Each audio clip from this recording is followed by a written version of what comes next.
कैसा होगा? याद रखना, तारीख साज शख्सियत हो सकती है सदी मोदी जैसे नेल्सन मंडेला टाइप, अगर वो बंदा करे, चूंकि दुनिया की सबसे बड़ी जमहूरियत का वो चेहरा है। पाकिस्तानी पब्लिक इसके ऊपर क्या ओपिनियन रखती है, क्या समझते हैं कि इंडिया पाकिस्तान के रिलेशन इस तरीके से बेहतर हो सकते हैं या वैसे भी ओवरऑल रिलेशन बेहतर हो सकते हैं या नहीं, जानेंगे इस वीडियो में। जो मेरी पर्सनल ओपिनियन है वो भी मैं आपको बताऊंगा। चलते हैं वीडियो की तरफ और मिलते हैं वीडियो के बाद। अस्सलाम वालेकुम। वालेकुम सलाम। आपका नाम? राना मुजाहिद। और आपका नाम? जुहैब। क्या करते हैं सर? मैं जर्नलिस्ट। जबरदस्त हो गया। और आप? मैं भी जर्नलिस्ट। आप भी जर्नलिस्ट हैं, बड़ी अच्छी बात है। Main stream media, social media या मेन स्ट्रीम मीडिया। फिर तो आपसे सीखने को भी मिलेगा आज की इस वीडियो में, गुफ्तगू में, और कुछ आपसे सवालात भी करेंगे, मीडिया के हवाले से भी करेंगे कि क्या पाकिस्तान में मीडिया अनबायस है। लेकिन पहले आते हैं कि जो पाकिस्तान के रिलेशन है नेबर कंट्री के साथ, ईरान हो गया, ख़ासतौर पे इंडिया हो गया, उसके ऊपर क्या समझते हैं? अगर ट्रेड हो, रिलेशन बेहतर हो, दोनों कंट्रीज़ के पॉलिटिशियंस में कुछ बेहतरी हो तो क्या पाकिस्तान का फ़ायदा होगा? सबसे देखें बेहतरीन हाल है, कोई भी मुल्क तब तक तरक्की नहीं कर सकता जब तक वो किसी तो अपने हमसाया मुल्क के साथ तजारत नहीं करता। ठीक है। तो तजारत तो हमारे अंबिया कराम से लेके चलती आ रही है और तरक्की याफ्ता मुल्क ममालिक वही हैं जिन्होंने तजारत की है। तो हमारे अगर ईरान के साथ हमें तजारत करनी चाहिए। अगर इनलीगली तो वैसे भी हो रही है, स्मगलिंग हो रही है, अगर लीगली तरीके से किया जाए तो सबसे बेहतरीन हाल है। ठीक हो गया। आपको पता है कि अगर मुल्क के लिए ज़राए आमदनी या हमारे मुल्क की तरक्की के लिए सबसे अहम चीज़ है कि हमारे मुल्क के बैंक से हमारे मुल्क के अकाउंट्स में पैसा जाना चाहिए, जो कि हम लोग बहुत गलत तरीके से लोग इस्तेमाल कर रहे हैं। हमारी हुकूमत को चाहिए कि इसके ऊपर एक अच्छे तरीके से पॉलिसी बनाएं ताकि जो हमारी आवाम है वो तजारत कर सके। ईरान से अगर तजारत करें तो हमें बहुत ज़्यादा फ़ायदा हो सकता है कि इतनी चीज़ें हम लोग उनको दे सकते हैं, उनसे ले सकते हैं। और सबसे बड़ी चीज़ है ऑयल देख लें, अभी उसका रेट देखें, और जो हम लोग ले रहे हैं महंगा तरीन ऑयल ले रहे हैं, मगर ईरान से वही दूसरे तरीके से स्मगल किया जा रहा है। ठीक है, इसकी वजह क्या है?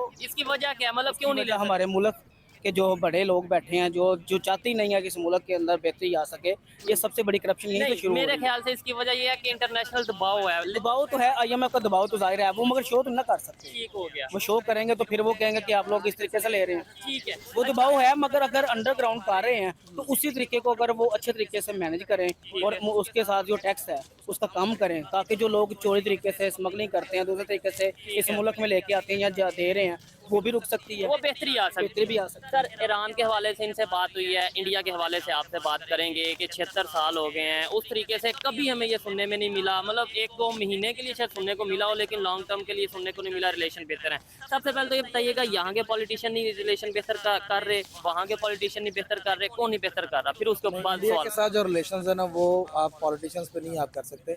जो दो कौमी नजरिया या जिसे आप कह सकते हैं ना, जो कायदे आज़म ने जिस पर काम की थी, जो ट्रू नेशन थ्योरी थी, उसका बेसिक रीज़न ये है कि वो हिंदुइज्म में जो है ना वो पीक पे चले जाते हैं मुसलमानों के खिलाफ। उसकी वजह से अगर आप कहना कि हम उनके साथ चल सकते हैं इंडिया के साथ, तो वो बड़ा मुश्किल है। आप ये कह सकते हैं कि हमें उनके साथ एक अच्छे नेबर की तरह ट्रेड करनी चाहिए, तो वो ज़रूर करनी चाहिए। तो ट्रेड में कौन पहल करेगा या कौन? देखें, ट्रेड हमारी तरफ से बंद हुई ना इमरान खान साहब के दौर में। नहीं, ट्रेड हम दोनों जानिब से कर सकते हैं। वो उधर की सिर्फ हमारे पॉलिटिशियन इमरान खान की तरफ से नहीं, उधर से भी बड़ी दफ़ा जो है ना मामला, जो नरेंद्र मोदी है ना, वो मुसलमानों के ख़ास तौर पे बड़े ख़िलाफ़ हैं, और इंडिया के साथ, पाकिस्तान के साथ उनके जो हालात हैं ना, वो बेहतर इस वजह से नहीं हो सकते। आपने शायद कभी गौर नहीं किया, जब इंडिया के इलेक्शन हो रहे होते हैं ना, अभी इंडिया के इलेक्शन हो रहे हैं, तो इंडिया के जब इलेक्शन हो रहे होते हैं तो तब बड़े ख़ास तौर पे ये देखा जाता है कि आप देखते हैं कि सीज़ फायरिंग होनी शुरू हो जाती है। ठीक है। उनके भी पॉलिटिशियंस इस चीज़ को यूज़ करते हैं अपनी आवाम को बताने के लिए कि हम पाकिस्तान के खिलाफ हैं, ताकि वो वोट ले सकें। और ये बड़ा बेसिक मोरा आप कह सकते हैं, बड़ा बेसिक पॉन आप कह सकते हैं। नहीं, पाकिस्तान का जिक्र हो रहा है लेकिन सीज फायर का उस तरीके से। अच्छा, मुझे बताइएगा, हसन निसार साहब को डेफिनेटली आप जानते होंगे, अभी 2 दिन पहले उन्होंने एक स्टेटमेंट, मतलब अपने प्रोग्राम में वो ये बोल रहे थे कि अगर जैसे अभी इंडिया में इलेक्शन हो रहे हैं, इलेक्शन के बाद नरेंद्र मोदी प्राइम, पहले उन्होंने एक विजिट किया था 2014 में, आई थिंक इसके राउंड अबाउट। नहीं, वैसे तो करतारपुर जब किया था तब सिख भी आए थे ना, वो भी तो आए थे, वो भी तो इंडिया से आए थे। उनका नवजोत सिंह सिद्धू, उनका जो मिनिस्टर है, वो भी पाकिस्तान आया था। तो इमरान खान के दौर में भी ये बड़ा अच्छा कदम उन्होंने उठाया था। तो मेरे ख्याल में ट्रेड के तौर पर अगर वो पंडित यहाँ पे आते हैं, पाकिस्तान आते हैं, नहीं, वो नरेंद्र मोदी का वो कह रहे हैं आएंगे, नरेंद्र मोदी आएंगे तो आना चाहिए, अच्छी बात है। हमें रिलेशंस कब तक, कोई भी मामला है ना, वो जंग से हल नहीं होता। ठीक तो हो इन गया। चीज़ों को बेहतर बनाने के लिए अच्छी बात है, हमें अपने जो रिलेशन है आपस में वो बेहतर करने चाहिए। ठीक है सर, आप क्या कहना चाहेंगे? जैसे अभी मैंने इनसे सवाल पूछा कि हसन निसार साहब से जब एक प्रोग्राम में, उनके ही प्रोग्राम में सवाल पूछा गया कि भाई सियासी पंडित ये कह रहे हैं कि अगर इंडिया में इलेक्शन होने के बाद नरेंद्र मोदी जीतते हैं, प्राइम मिनिस्टर बनते हैं, तो पहला विजिट पाकिस्तान का करेंगे। और साथ ये भी हसन हसन निसार साहब ने कहा कि अगर ऐसा होता है मुझे बड़ी खुशी होगी, और अगर वो ऐसा करते हैं तो शायद वो इस जो सा पूरी सेंचुरी के बहुत बड़े सियासतदान बनेंगे, और वो अपना तारीख में एक नाम लिखवाएंगे, नेल्सन मंडेला की जगह पे आ जाएंगे नरेंद्र मोदी। सबसे बड़ी बात है, पहले भी आप सबको भी पता होगा कि नरेंद्र मोदी पहले भी 2 दफ़ा वज़ीर-ए-आज़म रह चुके बने हैं। मगर जब से नरेंद्र मोदी इंडिया का वज़ीर-ए-आज़म बन रहा है ना, उसकी जानिब से पाकिस्तान की तरफ कोई भी ऐसा कोई पहला कदम बढ़ाने की कोशिश कभी भी नहीं नहीं, की वैसे गई। वो आए, मतलब अगर वो मैं बता देता हूँ ना कि पहले तो ऐसा कभी किया नहीं गया। ठीक है। अगर इधर से या पाकिस्तान की तरफ से या कोशिश की गई है, मगर इसके बावजूद भी नरेंद्र मोदी ने अपनी आवाम में एक वर्गला के रखा, उनको एक उनका माइंडसेट ऐसा बना दिया हुआ है पाकिस्तान के खिलाफ कि उसकी तरफ से कभी ऐसे की उम्मीद नहीं है। अगर आप कहते हैं कि हसन निसार के प्रोग्राम में उसने कहा है, तो मैं समझता हूँ कि एक बहुत अच्छा कदम होगा ये पाकिस्तान के लिए, बहुत एक अच्छी चीज़ है। हमसाया मुल्क है, कौमी नज़रिया शुरू से चलते आ रहे हैं, हमारी हर चीज़ उनके साथ चलती आ रही है, मगर अगर कोई पहल करता है तो वो एक मुल्क के लिए बहुत अच्छी चीज़ है, ठीक है। हमारे मुल्क के लिए। अच्छा, इस डेफिनेटली कोई भी यहाँ पे कोई ऐसा दिखा दें, ईसाई दिखा दें, कोई हिंदू दिखा दें, उनके साथ इस तरह की कोई कभी उनको आप उनकी इबादत जर्नलिस्ट हैं, में वैसे जी, जी। आप जर्नलिस्ट हैं, तो ये जड़ांवाला का वाकया आपको पता होगा, काफी ज्यादा चर्च को नुकसान पहुंचाया मगर गया, उनके हमारी पूरे के पूरे इलाके को, क्रिश्चियन कम्युनिटी को। मगर उसके ऊपर देखें कि आपको पता होगा कि हमारी हमारी हुकूमत की तरफ से सख्त एक्शन लिया गया, जितने मुल्ज़मान थे उन्हें कैफ़े करतार तक पहुंचाया गया, चीफ जस्टिस साहब मौके पर पहुंचे, हमारे पुलिस ने, प्राइम मिनिस्टर ने, सब ने नोटिस लिए, मगर वहाँ पे अगर आज भी हमारे मुसलमान नमाज़ पढ़ते हैं रोड के ऊपर, तो उनको वहाँ पे ठुड्डे मारे जाते ठीक हैं। है। मसाजिद वहाँ पे हमारी जो है उनको नुकसान पहुँचाने की कोशिश की जाती है। हमेशा उनकी तरफ से कोई ना कोई ऐसी चीज़ निकली है जिससे हमारे मुसलमानों को बहुत तकलीफ पहुँची है। ठीक हो गया। सिंध के हिंदुओं के जर्नलिज्म के हवाले से बात करेंगे, लेकिन देखने वाले भाई यही चीज़ मैं आपको एक्सप्लेन करने की कोशिश कर रहा हूँ कि अगर हम लीगल वे ढूंढेंगे तब हम गवर्नमेंट से लीगल वे लेंगे, ठीक है। अगर कोई इलीगल काम कर रहा है हम उस चीज़ को रोकें, लीगल तरीका अख्तियार करें। जब हम लीगल तरीके पे आते हैं तो फिर हमारे कुछ इदारे हैं जो हमें नहीं करने देते, ठीक है। उनका मैं नाम नहीं लेना चाहूँगा क्योंकि ये एक सियासी बात हो जाती ठीक है। हो गया। हम, और हमारा मकसद भी नहीं है कि किसी पार्टी को पॉइंट आउट किया जाए या किसी इदारे को, मकसद ये है कि किसी तरीके से कुछ ना कुछ बेहतर डिस्कशन की जाए, जो मसले हैं उनका हल समझा जाए, निकाला जाए और उसके ऊपर वर्क किया जाए। मेरी क्या अच्छा, दुबई लीक्स की आजकल बात हो रही है, मुझे बताएं 11 बिलियन डॉलर जो कि पाकिस्तानियों के वहाँ पे पड़े हैं सिर्फ दुबई में, बाकी पूरी दुबई दुनिया में वही अगर पाकिस्तान में रखे जाएं तो क्या आप नहीं समझते कि हमारी इकोनॉमी कहाँ जाएगी? कहाँ 1 और ये बिलियन। सारे के सारे कौन है? हमारे सियासतदान की औलाद, बच्चे, उनकी बीवियां, उनके सब के अपने ही है ना ये लोग, ये बाहर का बंदा तो कोई नहीं ना और है। ये पाकिस्तान से पैसे ये के। पाकिस्तान के पैसा है ना।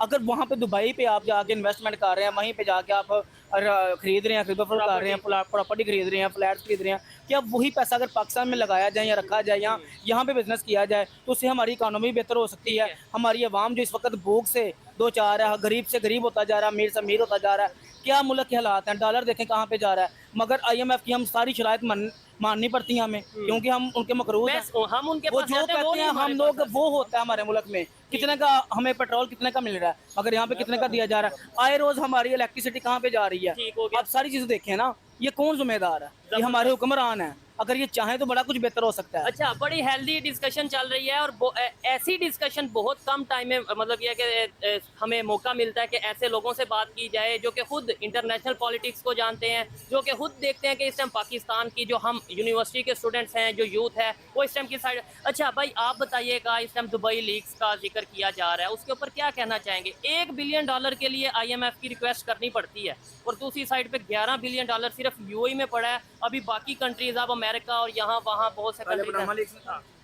वही चीज़ है भाई, देखें कि हमारी कोशिश क्या होती है। अगर हम पैसा कमा रहे हैं तो पैसा पाकिस्तान में इन्वेस्ट करने की बजाय बाहर इन्वेस्ट करते हैं। लेकिन पाकिस्तान में थोड़ी सिक्योरिटी फील नहीं शायद हमें होती। नहीं, सिक्योरिटीज हमें फील होती हैं, मगर क्या है, हमारा एक नज़रिया बन गया भाई दुबई है, दुबई में जाके इन्वेस्ट किया जाए, वहाँ पे हमारी अर्निंग अच्छी होगी। अगर हम खुद ये सोच लेकर आए भाई कि हम अपने मुल्क में इन्वेस्ट करेंगे, अपने मुल्क में कारोबार को फ़रोग देंगे, तो हमारा मुल्क ऑटोमेटिक ग्रो करेगा भाई। और एक और मैं चीज़ कहना चाहूँगा, देखें आप अभी स्टूडेंट हैं, हम प्रैक्टिकल लाइफ में हैं, तो आने वाले वक्त में आप ये चीज़ देखेंगे कि प्रैक्टिकल लाइफ में और स्टूडेंट लाइफ में ज़मीन आसमान का फ़र्क है। आपके इस वक्त विजन्स हैं, हमारा प्रैक्टिकल है। आप तो देख रहे हैं, हम अभी ये सोचते हैं या मैं सोचता हूँ कि यार ये पाकिस्तान में चेंज आ सकता है अगर हम सारी यूथ मिल के ये करें, लेकिन प्रैक्टिकली जब ग्राउंड में आते हैं तब पता चलता है कि यार ये चीज़ें हम कर नहीं सकते। भाई ये चीज़ जो आप कह रहे हैं प्रैक्टिकली हम ग्राउंड में आए, कौन ग्राउंड में आता है? अभी मैं हूँ, मैं घर बैठा हुआ किसी को क्रिटिसाइज कर रहा हूँ, सियासी गुफ्तगू कर रहा हूँ, क्या मैं अपने बीवी बच्चे छोड़ के बाहर आऊँगा? हमारे ऊपर जो कुछ भी हो रहा है, जो जुल्म हो रहा है जुल्म। लेकिन कश्मीर में जैसे लोग आए, आप वैसी शायद एग्जांपल दे। वैसे मैं एग्जांपल दे रहा हूँ, मगर हम लोग से बातें करते हैं, प्रैक्टिकल नहीं करते। अगर हम प्रैक्टिकल करें, अपनी आवाज़ उठाएं, फॉर एग्जांपल गुजरांवाला सिटी एक डिवीज़न है, अगर हम कोई एक्शन लेना चाहें, इस सिटी में से मिनिमम 2 से 3 लाख बंदा निकलता है, मगर नहीं निकलता। दुनिया पाकिस्तान का 5वां बड़ा शहर है। 5वां बड़ा शहर है, मगर हम अपनी आवाज़ नहीं उठा सकते। हम सिर्फ बाहर बैठे बातें करते हैं, प्रैक्टिकल कुछ करते नहीं। जब तक कोई प्रैक्टिकल कुछ नहीं करेगा तो कुछ नहीं हो सकता, चेंज नहीं आ सकता। बात बताऊं, जैसे अवाम वैसे हुक्मरान, ये सब का सब जिम्मेदार जो है ना हमारी अवाम है। मैं आपसे जो अवाम अपनी ज़ात के लिए बोल नहीं सकती, आवाज़ नहीं उठा सकती, वो कभी कामयाब तरक्की नहीं कर सकती। ठीक हो गया आपसे। और ये सबसे बड़ी बदकिस्मती है कि हमारे खास तौर पे देखे बहुत ही अच्छी फैमिली से बिलोंग करने वाले हमारे नौजवान, हमारे लोग जो हैं वो सिर्फ और सिर्फ अपनी आवाज़ नहीं उठाते। आप किसी के सामने माइक करें, मैं साथ यही बात काम नहीं करता करते, हूँ, बात अगर आपके साथ 1 सेकंड के लिए कोई बंदा बात कर दे मैं मान जाऊंगा। ऐसे ही है, ये चीज़ तो हम फील करते हैं। लाहौर में थोड़ा कम है, लेकिन अगर आप लाहौर से हट के किसी दूसरे सिटी में जाएंगे पंजाब के, कुछ लोग ये नहीं कि जानते नहीं हैं, जानते हैं, इश्यूज को जानते हैं, लेकिन वो कुछ लोगों का भाई ये सोच हो जाती है ना कि यार मेरे बात करने से क्या होगा, यानी वो मैं कहूँगा भाई बात करें। यही है ना, वो कहते हैं कि मुझे क्या जरूरत है। हर बंदे को कुछ नहीं, वैसे वो तमाशा देखने के लिए 1 घंटा खड़ा रहेगा। ठीक है, बंदर का यहाँ पे तमाशा लगा दें, वो 1 घंटा देखेगा। लेकिन ऐसी आप हेल्दी उसको कह दें कि सर प्लीज अपने मुल्क के हक के लिए पेट्रोल की कीमत बढ़ गई है, इलेक्ट्रिसिटी की कीमत बढ़ गई है, इस पे कोई अल्फाज बोलेंगे, इस पे कोई कमेंट पास करेंगे, वो कहेगा जाओ जाओ भाई मेरे पास टाइम नहीं है, तो मैं टाइम ये कहेगा मैंने चकवाना वही बंदा आप दूसरे बंदे का इंटरव्यू कर रहे हैं ना, वो पास खड़ा होकर तमाशा देखेगा, आधा घंटा उसके पास पूरा टाइम होगा। सर आप क्या कहना चाहेंगे? मुझे एक तो दुबई लीग्स के बारे में बताएं, उसके बाद वाइंड अप करेंगे इस सवाल पे कि बेहतरी में मेरा क्या रोल होना चाहिए, आपका क्या किरदार होना चाहिए इनका। पहले दुबई लीग। सब सब सब सब अपनी अपनी बेहतरी के लिए किरदार अदा करेंगे तो मुल्क बेहतरी की तरफ आएगा। ठीक हो सबसे गया। पहली बात तो ये, क्योंकि यार चेंज हमेशा इंसान खुद से लेके आता है। ठीक अब है? अपने आप कोई से भी है, फैमिली फिर सोसाइटी। हाँ, कोई भी है आवाज़ उठाएं। कश्मीर की भी अपनी बात की, बड़ी अच्छी बात की है उन्होंने। देखिए ना, उन्होंने 4 दिन 5 दिन बात की, उन्होंने कहा हमने बिल देने ही नहीं है। हाँ, तो उनका वो ठीक है। 3 रुपए शायद यूनिट उन्होंने कर दिया 3 रुपए कर दिए, 100 यूनिट जो है, बाकी 10 रुपए यूनिट।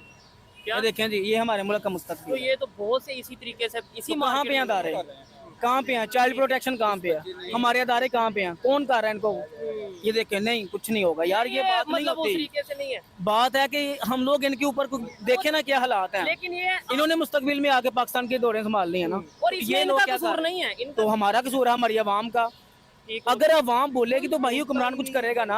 ठीक हो गया। अवाम कोई बात करना चाहती नहीं है, वो कहती है जो हो रहा है बस हमें मिल रहा है हम कर रहे हैं। उसकी भी रीजन है और ये रीजन आप मेरे से बेहतर जानते होंगे। जब आप ही public as a journalist public में आते हैं, पूछते हैं कि भाई बात करेंगे सर, बात करेंगे, वो डरते हैं। वो आगे से क्या कहते हैं, यार क्यों चकवाना है, यानी क्यों हमें उठवाना यार है। ये ऐसी बात बन चुकी है ना, वो पॉइंट वो सुनते भी नहीं, वो सुनते भी नहीं कि भाई मतलब और पॉइंट है ना, नहीं आप नहीं बात सर, आप मेरी बात नहीं समझ रहे। वो ये भी नहीं पूछते कि भाई किस टॉपिक पे बात कर रहे हैं, वो पहले ही कह देते हैं कि उठवाना है। पहले बंदा पूछ लेता है क्या बात कर रहे हैं, मे बी हम कोई हेल्दी डिबेट या कोई हेल्दी डिस्कशन, जैसे आपसे पूछा। हाँ। जी जी ऐसा ही है, लेकिन पॉइंट ये है कि अवाम वाकई नहीं बोलती है। इसमें हेजिटेशन भी है, इसमें लैक ऑफ कॉन्फिडेंस भी है और लैक ऑफ इन्फॉर्मेशन भी। ठीक है, और लैक ऑफ होप भी है। वो कहते हैं यार मेरे बोलने से होगा क्या। वही ना, कॉन्फिडेंस भी और होप भी, दोनों चीजें हैं। गुजरांवाला से लाहौर ना 17 किलोमीटर दूर जी, है, 17 मगर आप लाहौर से चेक कर ले जाके 10 बंदे लाइन में बैठ के खाना खा रहे हैं ना, जिसके आगे आप माइक करेंगे ना, वो कुछ ना कुछ कमेंट लाजमी पास करेगा। आप गुजरांवाला में इस वक्त बैठे हैं, ये आपकी खुशकिस्मती है, मैं आपको सही कह रहा हूँ, क्योंकि मैं यहाँ के रहने वाला हूँ। मैंने इसलिए ये वीडियो 10 में लोग बोला यहाँ ना पे कि बैठे बहुत हैं, ये 10 लोग यहाँ पे बैठे हैं, आप 10 के 10 में से उनको देख लें जाके, किसी के आगे माइक करके अगर एक लफ्ज बोल जाए, ठीक है, जो आप डन कहेंगे बढ़ूंगा, नहीं बात करेंगे, बात नहीं करेंगे, निकलेंगे नहीं, ये चीज़ जो है। मर्जी हो जाए। अच्छा मुझे सर आप बताइएगा, क्या समझते हैं कि ये जो सारी सिचुएशन है, इसके अंदर आपकी क्या जिम्मेदारी है? हमने देखें क्रिटिसाइज तो किया कि भाई ये होना चाहिए, वो होना चाहिए, लेकिन आपकी क्या जिम्मेदारी है, मेरी क्या जिम्मेदारी है, पब्लिक यूथ की क्या जिम्मेदारी है? भाई पब्लिक यूथ की है, मैं अपनी बात करता हूँ, मेरी क्या जिम्मेदारी है। मेरी जिम्मेदारी ये है कि जी जी, अगर कोई भी इशू मैं देखता हूँ उस पर मैं कदम उठाऊँ। ठीक है। मैं आगे बढ़ूँ, मैं आवाज़ उठाऊँ, मगर मैं आवाज़ नहीं उठा रहा। यही मेरी गलती है। और यही चीज़ अगर हर बंदा सोचेगा कि मैं अपने हक़ के लिए आवाज़ उठाऊँगा, क्या मजाल है कि कोई भी हुक्मरान किसी भी कंट्री का, वो हमारे गुलाम हैं, वो हमारे वर्कर गुलाम नहीं, मुलाजम, मुलाजम वर्कर कह सकते हैं। वर्कर कह सकते हैं, सर्वेंट कह सकते हैं उन्हें। उन्हें हमने खुद पे मुसल्लत किया है, ठीक है। वो हमारी डिमांड्स पूरी करें। मगर हम क्या हैं, एक बार वोट देने के लिए वो हमारे पास आते हैं, हमने वोट दे दिए, आप कौन और मैं कौन, यही सब है ना। मगर हम उन्हें पूछ नहीं सकते।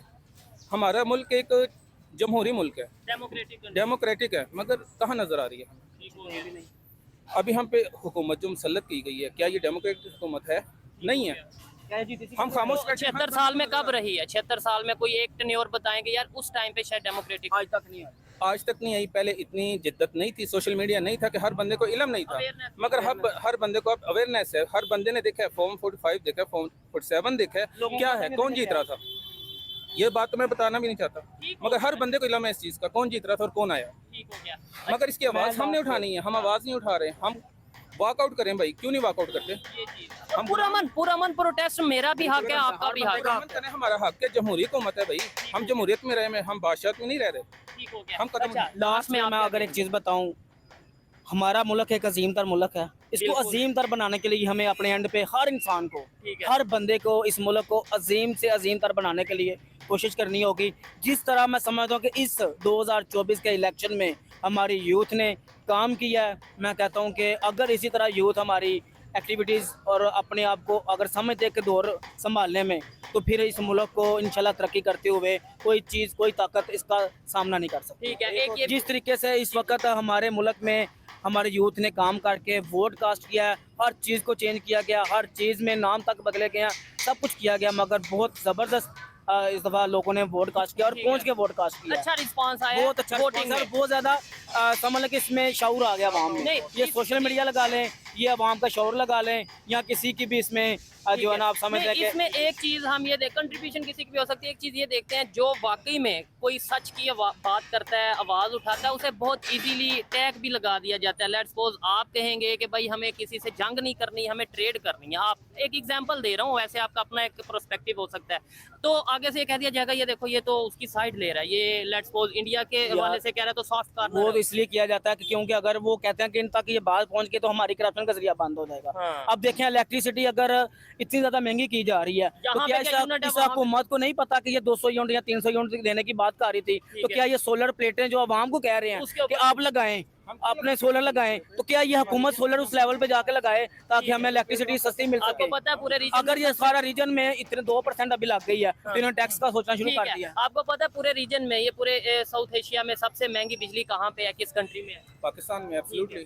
क्यों है? उसकी क्या रीजन है? ये देखें, नेबर कंट्री कोई भी हो, वो क्यों हमारे से आगे बिजली के मतलब वो उसमें चला जाता है। सारी इलेक्ट्रिसिटी पे कन्वर्ट हो गए हैं। हर चीज देखिए, इंडिया में हर चीज इस वक्त, हम इंडिया के साथ ताजर की बात करते हैं, वहाँ पे गाड़ियाँ देखें कितनी सस्ती हैं। आप पाकिस्तान में गाड़ी लेके दिखाएं, ठीक हो गया। आम शहरी जो है वो गाड़ी उनकी एक्सपोर्ट बहुत अच्छी है, ठीक हो वो गया। अपनी तो चीजें ये तो मेंटेन हम कर क्यों नहीं कर लेते? हमारी एक्सपोर्ट नहीं बन पा रही है। हमारा हम तो हमारी topic भी है हमारी कि- इकोनॉमिकल स्टेबिलिटी जो नहीं है ना, उसकी वजह से हम लोग एक्सपोर्ट क्वालिटी माल ना बना पा रहे ठीक हैं, है। ना मैन्युफैक्चरिंग कर पा रहे हैं, ना एक्सपोर्ट कर पा रहे ठीक है। हैं। जब तक हमारे कोई लगाने नहीं चाह रहा हमारे मुल्क में। हमारी प्रोडक्शन कास्ट इतनी ज्यादा कि हम कोई चीज प्रोड्यूस ही नहीं कर पा रहे। नहीं प्रोड्यूस कर भी लें तो कम्पीट नहीं कर पाएंगे इंटरनेशनल मार्केट से। मार्केट में वो चीज सेल नहीं कर पाएंगे भाई। वो लोग कैसे, मतलब देखा जाए अगर, तो स्ट्रगल उन्होंने भी की है 1947 से, हमने भी की, बांग्लादेश ने 1971 से की, वो कैसे आगे या बेहतर चले? भाई उनके सूबे देखे, उनके कितने सूबे थे? हमारे पास 4 सूबे थे, अब 5 हो गए हैं बेशक। ठीक हो गया। और उनकी गवर्नमेंट ने भाई सपोर्ट की है। उनकी देखें कि गाड़ियाँ, हमारे नेबर कंट्री की बात कर रहा हूँ, ठीक है, आईटी में वो हमसे आगे हैं, सीईओ उनके हैं दुनिया में, मेडिकल में वो आगे हैं। अगर हम इससे कोई आगे निकलने की कोशिश करते हैं, उसकी पहली बात है आवाज़ दबा दी जाती है, वो बंदा आपको नजर नहीं आएगा दोबारा। ये चीज़ बहुत सी ऐसी चीज़ें हैं, अगर कोई काबिल बंदा है, उसने कोई अच्छा काम किया है, या उसे पाकिस्तान में उसे इनकरेज नहीं किया जाएगा, उसे बाहर से ऑफर आएगी, वो बाहर चला जाएगा। और बहुत सी ऐसी एग्जांपल्स मौजूद हैं। मुझे बहुत अच्छा लगा, अगर मेरा बस चलता तो मैं इनसे जैसे भी 25 मिनट आधे घंटे की बात की, शायद आधा घंटा और सीखता, समझता, इनसे बात करता, लेकिन